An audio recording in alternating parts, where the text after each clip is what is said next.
జై శ్రీరామ్, శ్రీమద్రేన్ మహా, జై జనసేన, జై పవన్ కళ్యాణ్, జై వారాహి, వందే మాత్రం. వీక్షకులకందరికీ నమస్సుమాంజలు.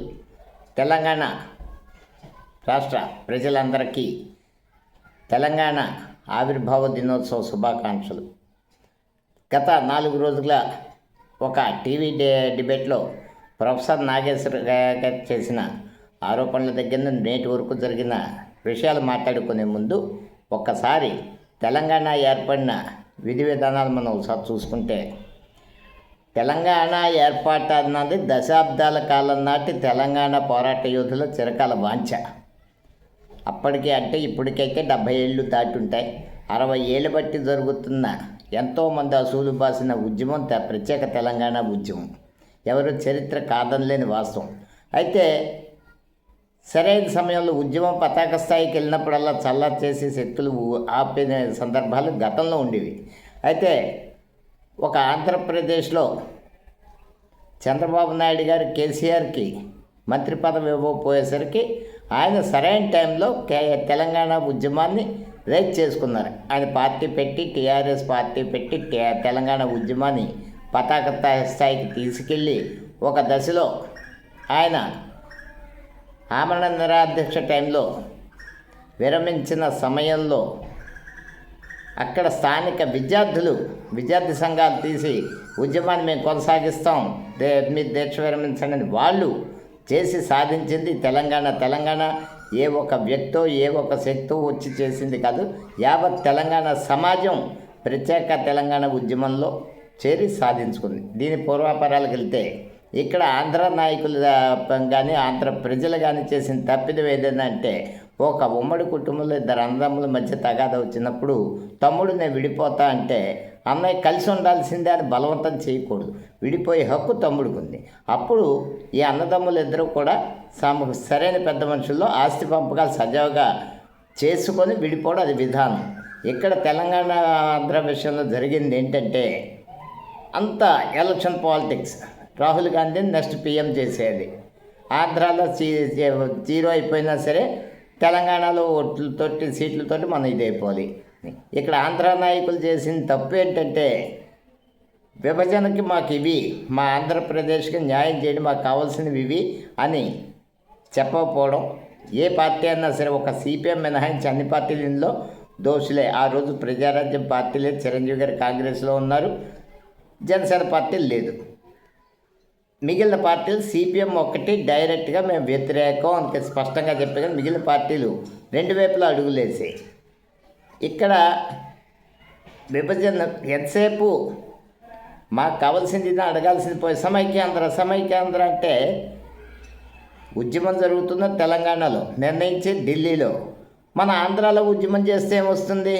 ఇక్కడ ప్రజల్ని తప్పుదోవ పట్టించి కేవలం ఆంధ్రప్రదేశ్ రాజకీయ పార్టీలు విభజన హామీలు చట్టబద్ధత లేకుండా పార్లమెంటు హాలు తలుపులు వేసి బిల్లు బలవంతంగా ఆమోదింపజేసి అందులో బీజేపీ భాగస్వామ్యం కూడా కాదనలేని సత్యం ఇది. చేసిందే ఆ రోజుని కాంగ్రెస్ పార్టీ ఈ రకంగా చేసింది. ఇక్కడ ఎవరికైనా సరే విధి విధానాల్లో బాధ ఉంటుంది, కానీ తెలంగాణకి ఎవరు వ్యతిరేకించాల్సిన అవసరం లేదు. వాళ్ళ దశాబ్దాల కళ అది, వాళ్ళ దశాబ్దాల పోరాటం. నీళ్లు, నిధులు, మిగులు, ఇంకా ఎన్నో హామీలు ఉన్నాయి. అయితే అది జరిగి ఆంధ్రప్రదేశ్ నుండి తెలంగాణ ప్రత్యేక రాష్ట్రంగా ఏర్పడ్డాక జరిగిన పరిణామాలు ఏంటంటే, ఎంతమంది అమరవీరులు వీళ్ళ కుటుంబాలు అన్నీ పక్కా పోయి ఒక కుటుంబం బంగారు తెలంగాణ కోసం వచ్చి పార్టీ పెట్టిన కేసీఆర్ కుటుంబం బంగారు కుటుంబం అయిపోయింది. ఒక దశాబ్దం పాటు వెళ్ళింది. మొత్తం అన్నీ వాళ్ళే. కేసీఆర్ మనకు మద్దతు ఇస్తారని నమ్ముకున్న కాంగ్రెస్ పార్టీ రాహుల్ గాంధీ ప్రధాని చేయడం కాలంలో ఆ కాంగ్రెస్ పార్టీ ప్రతిపక్ష హోదా కూడా పోయింది. జరిగిన వాస్తవం అది. ఇక్కడ ఈ రోజుని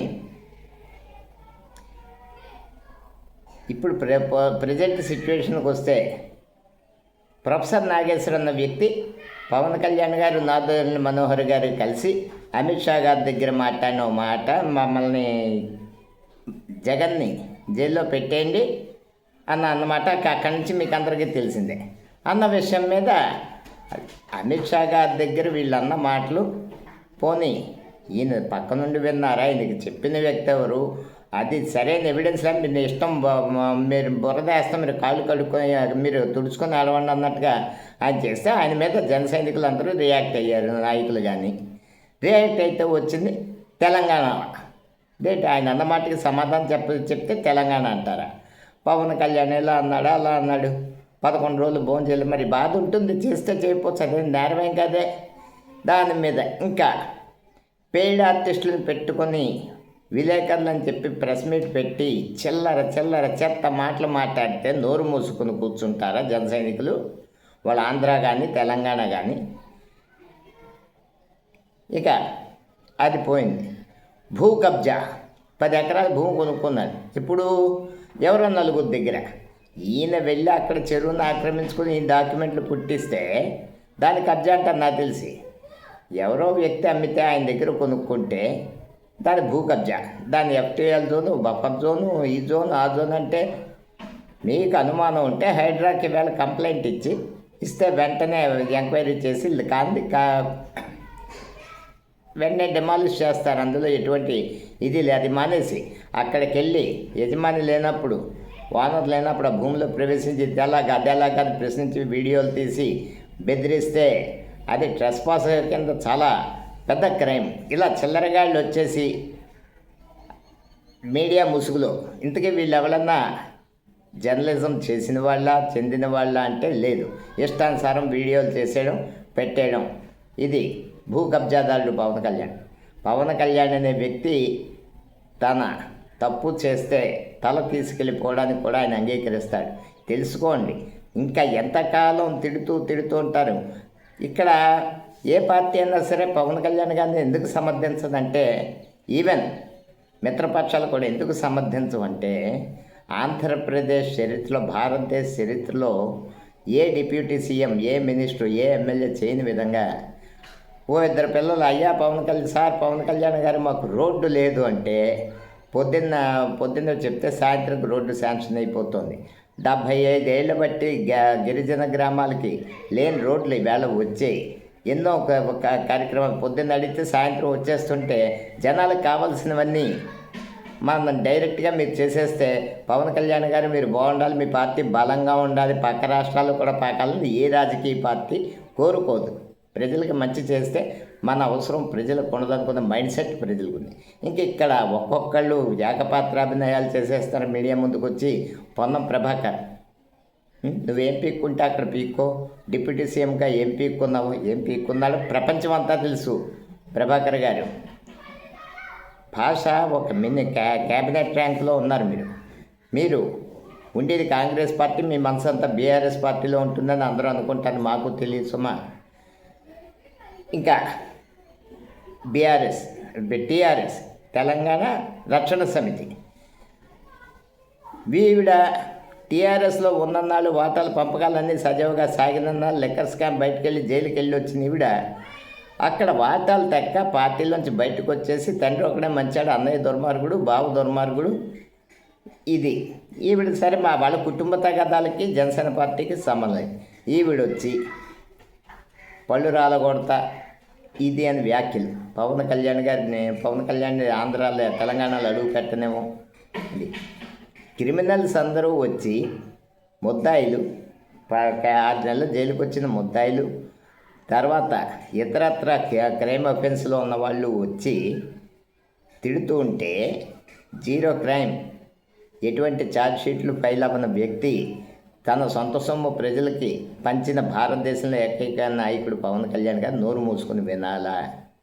ప్రెస్ మీట్ పెట్టుకుంటానంటే ఇది ఒక మీటింగ్ సాధకులతోటి, కార్యకర్తలతోటి పెట్టుకుంటానంటే పర్మిషన్ లేదా? 2,000 మంది మీటింగ్తో పెట్టడానికి పర్మిషన్కి కారణం ఏంటంటే పార్కింగ్ ప్లేస్ లేదు. ఆ పక్కన ఉన్న సైటు కోర్టు డిస్ప్యూట్లో ఉంది కాబట్టి అక్కడ పార్కింగ్ చేస్తాను, అందుకని పర్మిషన్ ఇవ్వలేదా? మరి గత వారం రోజులుగా, అంతకుముందు వారం రోజులు అక్కడ ఈవెంట్లు జరిగాయి. కాస్త అంటే పోలీస్ డిపార్ట్మెంట్ కూడా ప్రభుత్వ ఆదేశాలని కాదనలేని పరిస్థితి ఉంటుంది, వాళ్ళ ఇబ్బందులు వాళ్ళకు ఉంటాయి. కానీ ఏది ఏమైనా సాచివేత అణిచివేత నుండే కూడా ఏదైనా గట్టిగా పెరుగుతుంది. పవన్ కళ్యాణ్ గారు కూడా మీరు అణిచివేసే కొద్దీ బలంగా ఎదుగుతాడు. ఇంకా బీజేపీ బీజేపీకి పవన్ కళ్యాణ్ గారు ఎన్నికల ప్రచారానికి కావాలి. ఆయన మీద దాడి జరిగితే మొక్కుబడిగా ఒకరిద్దరు మాట్లాడారు కానీ సరిగ్గా మాట్లాడారు. రాబోయే ప్రతి ఎలక్షన్లోని జనసేన తన ముద్ర చూపించాలి. నేను తెలంగాణ రాష్ట్ర అధ్యక్షులు మహేందర్ రెడ్డి గారికి కానీ, సంపత్ నాయక్ గారికి కానీ, అందరికీ, సాగర్ గారికి కానీ ప్రతి ఒక్కరికి నా విజ్ఞప్తి ఏంటంటే, రాబోయే జీహెచ్ఎంసీ ఎలక్షన్స్ ప్రతి వార్డులో మన జనసైనికుని ఒకటి పెట్టండి. వార్డు అంతా తిరగమందండి. అక్కడ వార్డు అంటారు, మున్సిపాలిటీ దాన్ని కార్పొరేషన్లో ప్రతి డివిజన్లో నువ్వు 100 ఓట్లు తెచ్చుకుంటావా, 1000 ఓట్లు తెచ్చుకుంటావా, లేకపోతే 2000 ఓట్లు తెచ్చుకుంటా, లేకపోతే గెలిచేసాడు. ప్రతి సీట్లో మన బలం ఈ రోజు నుండి మొదలుకొని కార్యాచరణ రూపొందించి ప్రతి డివిజన్లోని మన ఓటింగ్ మన ఇదైతే మాకు తెలంగాణలో ఎవరితోటి అవసరం లేదు, వద్దు పొత్తులు అవసరం లేదన్న బీజేపీ నాయకులు కానీ ఇంకోళ్ళు కానీ మన కాళ్ళ దగ్గరకు వచ్చి ఈరోజు తెచ్చుకోవాలి. వీళ్ళు చేసే పనులు ఏంటంటే ఈరోజు ఈ పరిస్థితి రావడానికి కూడా బీజేపీయే కారణం. తెలంగాణలో మంచి స్వింగ్లో ఉండి 8 పార్లమెంట్ సీట్లు గెలుచుకున్న బీజేపీని ఏదో చెప్పుడు మాటలు కోమటిరెడ్డి రాజగోపాల్ రెడ్డి గారు లాంటి వాళ్ళు చెప్పిన మాటలు విని ఆయన బీజేపీ ప్రెసిడెంట్ తీశారు. అంతే నెక్స్ట్ వచ్చిన అసెంబ్లీ ఎలక్షన్స్కి 9 సీట్లు పరిమితం అయిపోయింది. ఎప్పుడూ కూడా సమర్థమైన నాయకత్వం చేతుల్లోనే సమర్థమైన ఫలితాలు వస్తాయి. కాబట్టి మనం రేపు ఎలియన్స్ ఉంటుందా ఉండదా అనేది ప్రశ్న. ఇవాళ నుంచి కూడా తెలంగాణలో ముందు ముఖ్యంగా జీహెచ్ఎంసీ ఎన్నికల్లో ప్రతి వార్డులో నిబద్ధత కలిగిన జన సైనికులు నిరంతరం కృషి చేయండి. రేపు ఎలియన్స్ ఉంటే మన సీటు పోవచ్చు, ఉండొచ్చు. అది దానికి సిద్ధపడి మీరు బలంగా ఉంటేనే మన దగ్గరికి ఎవరైనా వస్తారు, లేకపోతే మనం సింగిల్గా వెళ్తాం. అధినేత పవన్ కళ్యాణ్ గారు ప్రతిసారి రావాల్సిన పని లేదు. ఇక్కడ మీ తెలంగాణ నాయకత్వం బలంగా తిరిగి తెలంగాణలో ఖచ్చితంగా జనసేన ముద్ర అన్నప్రాసన రోజున ఆవకాయ తినే మొదటిసారి మనం గెలిచేస్తామంటే అతిశయోక్తి అవుతుంది. జనసేన ముద్ర అన్నది 10 ఏళ్ళు పట్టింది ఆంధ్రప్రదేశ్లో రావడానికి. ఇది 13వ సంవత్సరం. తెలంగాణలో ఇప్పుడు ప్రారంభిస్తాం. ఖచ్చితంగా రాబోయే జీహెచ్ఎంసీ ఎన్నికల్లో తర్వాత వచ్చే ప్రతి ఎన్నికల్లో కూడా జనసేన ముద్ర బలంగా ఉండాలని కోరుకుంటూ జై తెలంగాణ, జై ఆంధ్ర, జై జనసేన, జై పవన్ కళ్యాణ్, జై హింద్.